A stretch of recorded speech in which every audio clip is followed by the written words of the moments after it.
Abdul high Mohammad সাইফুল্লাহর ভিডিওটা অনেকে দেখছে, এত বড় একজন বক্তা, এরপরেও আজ হাদির কবরের পাশে গিয়া দাঁড়াইয়া চোখের পানি ফালা ফালা কেন কান্না করে? এই গভীর রাতে কেন কান্না? জানাজার মধ্যে লাখো লাখো মানুষের কেন কান্না? হাদি তো সবার রিলেটিভ না, আত্মীয় না, মারা গেল, সারা বাংলাদেশের মানুষেরা তার জন্য চোখের পানি ফালা কেন কান্দে? কেন কান্দে জানোনি?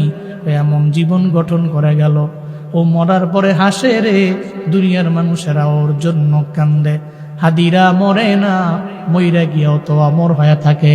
আমি বলি সব জায়গায় গেলে যতদিন পর্যন্ত এই বাংলাদেশের 1 ইঞ্চি মাটি অবশিষ্ট থাকবে, ততদিন পর্যন্ত এই জাতির মানুষেরা, এই দেশের মানুষেরা, এই ভূমির মানুষেরা ওসমান হাদিরে জীবনেও কোনোদিন ভুলে যাবে না।